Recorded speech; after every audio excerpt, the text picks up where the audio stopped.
Sejam bem-vindos, meu nome é Vanilson Braga, sou professor da disciplina de Projetos de Sistemas para a Web e hoje vamos dar continuidade à nossa terceira semana de curso. Na primeira aula, vocês tiveram uma síntese geral da disciplina de Projetos de Sistemas para a Web. Aprenderam sobre os conceitos gerais e sobre os aspectos fundamentais que devem ser seguidos para o sucesso do projeto.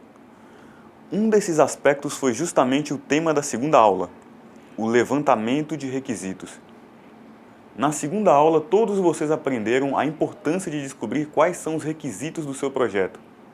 Essa é uma etapa delicada e que consiste em tentar entender o problema que o seu cliente está lidando e quais são as necessidades dele, para só depois formular uma solução adequada.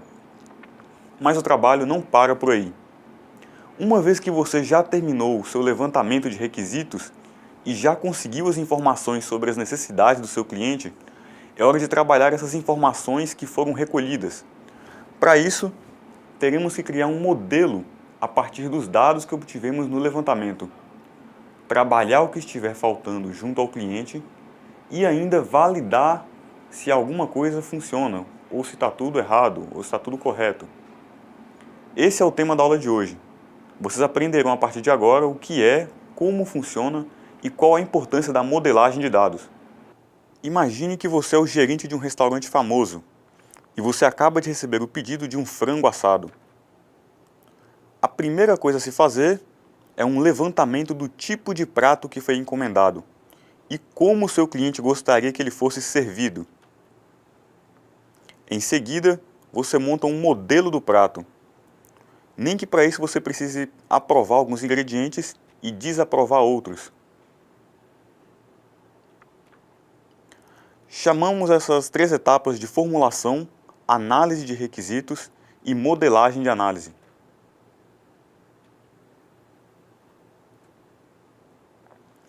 A modelagem de sistemas em geral é importante, pois é por meio dela que os processos são definidos, de acordo com a visão do resultado que se pretende alcançar. Além disso, temos também uma previsão de como cada processo deve se comportar e uma previsão das áreas exógenas, isto é, as alterações que vêm de fora do sistema e que influenciam no seu resultado, assim também como das áreas endógenas, que funcionam no sentido oposto e mostram algum resultado ou reação a partir do próprio sistema. É justamente essas interações que permitirão que o engenheiro tenha uma visão melhor do sistema e saiba quais decisões tomar de acordo com cada situação. A importância da análise de requisitos é justamente poder discutir com o cliente a plausibilidade do projeto de acordo com o que está sendo proposto a ser feito. Com a formulação do modelo, você não só verifica se os requisitos estão de acordo com o que o cliente precisa, como também se o orçamento e os prazos do projeto estão de acordo com o esperado, e como negociar essas situações para buscar a melhor situação possível. Para que vocês entendessem com mais facilidade, usamos no exemplo do slide uma abstração de um sistema de web para o mundo real. É curioso notar que na etapa de modelagem você faz exatamente o caminho inverso, abstraindo os resultados a serem alcançados no mundo real a partir de um sistema otimizado. Também é interessante notar que não há um modelo padrão para todas as modelagens, pois cada uma segue as necessidades de cada situação. Observe no exemplo a seguir. Esse é um exemplo de modelagem de dados seguindo um problema específico. A seção de cenário representa a modelagem de elementos baseados na interação com o usuário, ou numa sequência de acontecimentos que poderia variar conforme a situação do software. Esse tipo de informação é levantado através de estudos de caso e de relatos, experiências com os usuários do sistema. A seção de classe representa a modelagem de manipulação dos elementos feita pelo próprio sistema, as operações que serão realizadas sobre esses elementos e até mesmo as interações entre eles. A seção de comportamento engloba as manipulações dos elementos do sistema causadas por alterações externas, como os valores de variáveis, inserções de dados e outras. E por último temos os elementos orientados a fluxo, que indicam como a informação será transformada à medida que passa pelo sistema. Além disso, existem também duas principais formas de se abstrair os dados dentro de um sistema. Ou seja, diferentes jeitos que você pensa para poder organizar o modo como o seu sistema funciona. O primeiro deles requer que as pessoas comecem a estudar de forma estruturada, que o seu projeto seja planejado de forma estruturada. Para ficar mais fácil de compreender, imagine que você possui um guarda-roupa e que pretende organizá-lo. Então você começa a separar as roupas de acordo com as funções, abrigando as funções mais específicas dentro das mais amplas. Por exemplo, você separa a função vestir. Dentro desse grupo você coloca todas as roupas que você precisa guardar. Depois, você separa a função de cobrir o torso, e aí guarda todas as camisas, e por aí vai. Na análise estruturada de objetos, as coisas são bem mais organizadas. Nesse caso, você criaria, por exemplo, a classe de roupas. Dentro da classe de roupas, você separaria a classe de camisas. Toda camisa seria um objeto da classe de camisas. Porém, os atributos dessas camisas seriam diferentes e serviriam para diferenciar um objeto do outro. Você poderia usar, por exemplo, o atributo cor. Todas as camisas possuem o atributo cor, mas o valor desse atributo varia de elemento para elemento. Outros atributos poderiam ser também o tamanho das mangas, o tipo de tecido ou mesmo o desenho da estampa. Assim fica muito mais fácil organizar e manipular suas roupas. Você poderia separar também uma classe para bermudas, uma classe para roupas de baixo e definir atributos específicos para cada uma delas. Dentro de um sistema de cadastro de funcionários, por exemplo, você poderia criar uma classe chamada usuário. Cada usuário cadastrado no seu sistema seria um objeto, mas eles se diferenciariam uns dos outros pelos atributos nome, CPF e idade. Você poderia também criar paralelamente uma classe de administradores e seguir também o mesmo princípio. Prosseguindo, enquanto ocorre toda essa movimentação de estudo e modelagem de dados, os desenvolvedores precisam estar atentos aos resultados e em constante contato com o cliente, para que as alterações necessárias sejam feitas. Mudando a situação, voltando para o nosso exemplo, imagine agora que o seu cliente pediu, ao invés de um frango assado, 20 pratos de frango assado. Você obteve através da modelagem de requisitos quais seriam o tempo e o custo necessários para poder concluir o projeto. Ainda vale a pena para o cliente investir o resultado da forma como ele espera? É claro que você também não pretende cancelar o projeto. E é aí que entra a engenharia de requisitos. Na verdade, essa etapa começa desde a comunicação inicial com o cliente e dura durante toda a etapa de modelagem de requisitos. São técnicas de engenharia atribuídas à forma de pensar um projeto, adaptar, usar meios diferentes e contornar os problemas para garantir o resultado do cliente, porém de uma forma plausível. Cada engenharia de requisitos vai ter o seu próprio ritmo e as suas próprias características, que vão variar de acordo com o número de pessoas da equipe, o número de interessados, complexidade de tamanho do projeto, entre outras coisas. Imagine, por exemplo, que no exemplo dos frangos, uma vez que você não vai cancelar o pedido, seria bom você dialogar com o cliente para ver qual seria a proposta mais plausível. Às vezes você poderia diminuir o número de frangos, por exemplo, e aumentar um pouco o tempo de duração e conseguir servir o seu cliente. Às vezes você poderia fazer o oposto. Você poderia manter o número de frangos e aumentar o período, aumentar o prazo para aquele projeto, para que você pudesse atender o seu cliente também. Ou às vezes você poderia argumentar com o seu cliente que, dado o número de pessoas que vão até o restaurante, dada o número de comida que é desperdiçado, não compensa para ele produzir aquela quantidade de frango daquela forma, ou talvez mesmo aquele prato. E você poderia trabalhar, através da engenharia de requisitos, uma forma de melhorar os requisitos do projeto do seu cliente, sem para isso ter necessariamente que cancelar o projeto.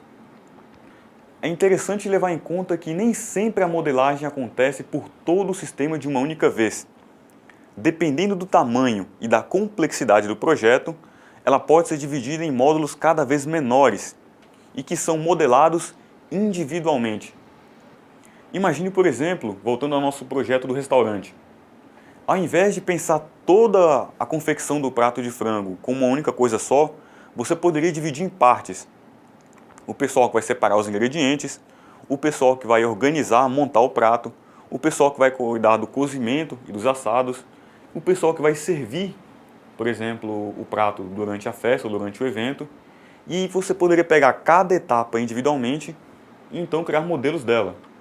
Na etapa, por exemplo, de mexer com os ingredientes. Quais seriam os ingredientes necessários para o frango ficar bom e para ele ter uma alta qualidade? Se você diminuísse um pouco a qualidade do frango, diminuindo os ingredientes, porém melhorasse o tempo de preparo, ele poderia ser preparado em uma etapa mais curta, não ficaria melhor? A etapa de assados, por exemplo. Você poderia separar as pessoas para deixar o frango assando, para poder verificar ele constantemente, e talvez separar uma pessoa para ficar disponível no caso de haver uma eventualidade, de, por exemplo, a equipe se distrair e para evitar que o frango queime, que poderia perder a comida. A etapa de servir também é a mesma coisa. Você poderia separar grupos de pessoas para poder servir as mesas e grupo de pessoas para poder observar quais mesas estão faltando e poder direcionar essas pessoas que estão servindo para que nenhuma mesa receba mais pratos que as outras. Esse nível de abstração parece estranho, afinal de contas um restaurante não parece ter muita coisa a ver com um sistema web, por exemplo. Mas a verdade é que eles são bem similares. Inclusive durante a etapa de modelagem, a principal coisa a ser feita é justamente isso, é a abstração.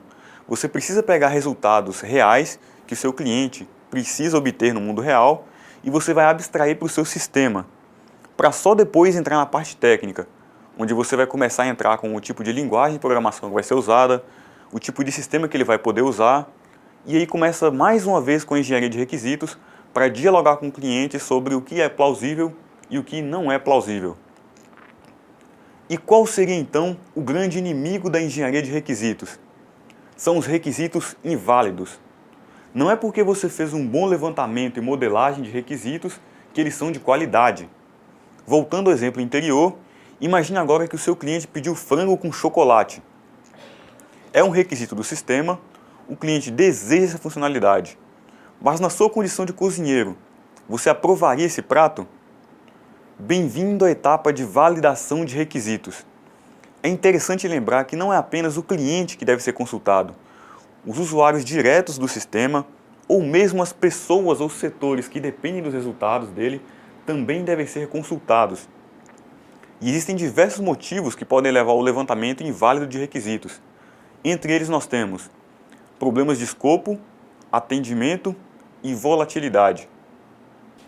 O problema de escopo ele acontece quando o cliente não sabe ou não tem certeza do que o seu sistema faz, para que ele serve, ou mesmo até onde ele vai. Pegando o exemplo da cozinha, por exemplo, ele poderia pedir um assado de frango e dentro desse assado poderia haver, por exemplo, recheio, presunto, mussarela e outros ingredientes. Acontece que, por mais que eles sejam parecidos, produzir um frango assado e produzir um frango assado recheado são escopos completamente diferentes.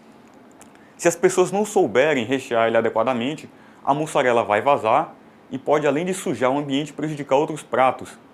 Sem falar que não vai adiantar, que ela vai escapar do frango e o prato não vai ficar bonito, não vai ficar do jeito que se espera, não vai atender o que o cliente pediu. Mas e levando com relação ao exemplo prático, por exemplo, dentro da nossa disciplina?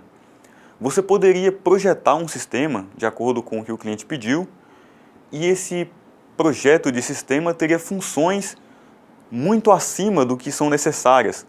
Funções que não caberiam no projeto, que estão mais incomodando do que gerando resultados. Por exemplo, você cria um sistema para poder autenticar o seu funcionário a poder passar na roleta, para ele poder marcar o ponto do seu trabalho. Toda vez que ele vai passar pela roleta, ele usa o cartão magnético e marca o ponto. Só que aí o cliente decidiu que ele precisaria também de um leitor de digitais, para ter certeza que aquela pessoa que está passando é ela mesma, ou seja, para poder marcar o ponto com um leitor biométrico. Acontece que essas duas funções, por mais que possam trabalhar conjuntamente, acabam tirando a função uma da outra. Se você já tem um leitor biométrico em que a pessoa marca o ponto dela, ela marca a presença e não tem como outra pessoa marcar no lugar dela, não há necessidade, por exemplo, de você passar o cartão magnético. Você poderia explicar, mas é só um cartão magnético. Acontece que para você poder operar esse cartão magnético, você precisa criar todo um sistema de software que vai operar a catraca, que vai permitir que as pessoas passem ou não, e isso gera custo. Você vai manter a sua equipe ocupada, você vai criar mais código-fonte para o seu programa, e as funções podem ser que não sejam assim tão necessárias. Afinal de contas, simplesmente usando a digital resolveria o problema do cliente. O cliente ele forneceu um escopo, e esse escopo acabou sendo mais do que o necessário. É aí que entra também a experiência do gestor de sistemas, em poder orientar o cliente para poder saber definir corretamente seu escopo, quando ele estiver acima do projetado e quando ele estiver abaixo do projetado. Você poderia, por exemplo, criar um sistema de senhas para as pessoas poderem logar em máquinas. Por exemplo, durante uma estação de trabalho. Poderia ser numa call center, por exemplo. E aí você não aplica, por algum motivo, criptografia. E aí quando você passa essas senhas, de alguma forma, elas acabam vazando. E aí isso permite que pessoas entrem no seu sistema usando as senhas dos funcionários. Tudo isso porque não havia um sistema de criptografia. Você cumpriu o escopo do cliente, no escopo não tinha nada sobre criptografia, só que você não atendeu ao problema dele. Afinal de contas, nesse caso específico, o escopo acabou ficando bem menor do que o esperado. Se fosse no exemplo do frango assado, por exemplo, seria o mesmo que você fazer um frango sem tempero. O cliente não pediu tempero, não estava dentro do escopo, mas na sua experiência como cozinheiro, você sabe que não tem como servir comida sem temperá-la. Isso é um requisito básico. Um outro problema tem a ver com o entendimento. Às vezes, por estar um pouco mais habituado com algum outro projeto, o cliente pode julgar que ele entende sobre o projeto, inclusive que ele tem conhecimento específico sobre informações técnicas, coisas que você, como aluno, nesse exato momento, está tendo certa dificuldade para poder aprender. E aí ele pode até prejudicar o sistema, indicando funções que, diferentemente do escopo, onde elas não seriam necessárias, aqui elas realmente não têm nada a ver com o projeto, elas poderiam até atrapalhar o sistema. Por exemplo, voltando à questão do nosso exemplo de culinária. Imagine que o cliente ele tem um filho e o filho dele é formado de alguma forma em culinária. Ele é um chefe de cozinha e mora no exterior. E aí ele viu esse filho dele, uma vez, colocar um ingrediente na comida e esse ingrediente era muito comum onde ele mora, por exemplo. É muito comum que as pessoas em culturas diferentes se alimentem de coisas diferentes. Um exemplo, por exemplo, é o abacate, que no México ele é usado com tempero de sal. Ele é o que nós chamamos de guacamole, que coloca para poder apreciar com petiscos, salgadinhos e tudo mais. No Brasil as pessoas gostam de comer abacate com açúcar, veem ele como uma fruta mesmo. Imagine então que o seu cliente, ele quer porque quer que no prato você coloque uma coisa exótica, uma coisa que os fregueses do restaurante não vão apreciar. Por exemplo, esse abacate salgado, a guacamole, um prato mexicano. Por mais que o cliente tenha um certo conhecimento sobre culinária, sobre como produzir esse prato, ele não tem a sua experiência, ele não sabe da reação que as pessoas vão ter quando experimentar isso. E por isso pode acabar que vira um desastre. E quando vira um desastre, a corda sempre arrebenta para o lado dos desenvolvedores, que foram as pessoas que projetaram o sistema. De forma prática, como ficaria esse exemplo? Imagine, por exemplo, que você está desenvolvendo um sistema web, você está desenvolvendo um jogo online, e aí o cliente ele deseja que o gráfico seja em um nível absurdo. Não é só uma questão de escopo, ele quer implementar funções no sistema para poder forçar o processador dos servidores para que o gráfico do jogo fique perfeito. Entretanto, você sabe que além de encarecer, além de fugir do escopo do que foi combinado antes, essa amplificação de gráfico vai acabar estragando a experiência. Como? Às vezes o público-alvo do seu jogo online são pessoas que usam computadores simples. Eles não têm muito dinheiro para poder comprar máquinas modernas, máquinas caras, e são eles que bancam, são eles que usam o seu sistema. Quando o cliente pede essa atualização para poder deixar os gráficos no alto, pode acontecer da maioria do seu público abandonar o produto. Por quê? aconteceu uma característica, uma atualização, e essa atualização deixou de satisfazer o público-alvo. Não só fugiu do escopo, como chegou a prejudicar. O cliente acredita, quando ele assiste propagandas de mercado, ele assiste propagandas sobre videogames, que bons gráficos é o que há de essencial, o que há de melhor para poder vender um jogo, vender um produto desse tipo. Só que ele não tinha o conhecimento, não tinha a experiência necessária para saber no quanto isso impactaria no hardware do seu equipamento, no caso, o quanto isso forçaria as máquinas e o quanto isso impactaria nas pessoas que usam o seu jogo, nas pessoas que usam o produto do cliente. Um outro problema que nós temos também é a volatilidade, que está cada vez mais comum. O que é a volatilidade? Quando você produz um software, você produz um produto, um programa, isso não significa que esse produto é eterno, que ele vai ficar da mesma forma. Às vezes, ou melhor, constantemente no mercado, surgem variações, surgem mudanças bruscas, e aí o seu produto precisa se adaptar, ele precisa se modificar para poder permanecer, ele precisa se atualizar. Um exemplo, por exemplo, é a questão dos arquivos em nuvem. A maioria dos aplicativos de telefone não realizava esse tipo de backup, você fazer um backup em dispositivos físicos, você fazer o backup no próprio telefone. Como a velocidade de internet aumentou, praticamente todo mundo começou a disponibilizar para os seus clientes a oportunidade de fazer o backup dos seus dados pessoais em nuvem. Hoje em dia, por exemplo, você pode guardar todas as suas conversas do WhatsApp na nuvem e depois de um tempo, essa conversa, se você formata o telefone, se você perde, se você, enfim, o que aconteça com ele, você pode recuperar esses dados. E uma série de aplicativos faz isso. Esse tipo de atualização ficou tão comum que chegou uma hora que ou os desenvolvedores atualizavam para poder fornecer backup em nuvem para os seus clientes, ou os clientes começavam a reclamar, porque isso começou a se tornar uma necessidade básica, todo mundo tinha. Se você não atualizasse seu produto, isso poderia ficar para trás, o seu produto poderia ficar para trás, poderia perder para a concorrência. E a questão da volatilidade, ela não funciona apenas na engenharia de software. Nós temos também setores do cinema sofrendo com isso, temos setores de cultura, setores de livro, comércio. Muitas vezes, principalmente com a rapidez que a internet tem em fazer essas coisas acontecerem, surge uma nova moda, surge um novo produto e você tem que adaptar aquele escopo inicial o mais rápido possível para ele poder atender a demanda. Às vezes, quando você consegue atender a demanda, ele já não serve mais, porque os produtos já estão em outro nível. A gente pode citar, por exemplo, na cultura pop, a questão dos filmes de ação, filmes de herói. Houve um tempo que eles eram mais maduros, depois eles passaram a exigir cenas de humor, exigir cenas que fossem engraçadas para atender todos os públicos. E nesse meio termo, enquanto as pessoas corriam para deixar os seus filmes de forma mais humorística, deixar os filmes mais alegres, aconteceu uma outra moda, que são os filmes agora violentos, para maiores de 18 anos, que também tem temática super-herói. Então o pessoal que não teve tempo de adaptar o seu produto, acabou tendo prejuízo no mercado. De uma forma ou de outra, o setor de software funciona da mesma maneira. Imagine no nosso exemplo de culinário, por exemplo, que você está levando frango assado todo domingo para as pessoas.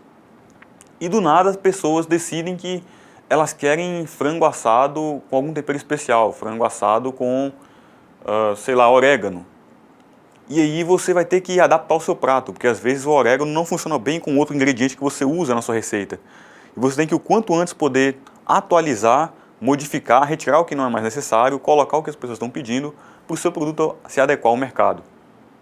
Essa foi a nossa terceira aula. Qualquer dúvida, por favor, entre em contato pelo fórum e nós estamos à disposição. Um abraço e até a próxima.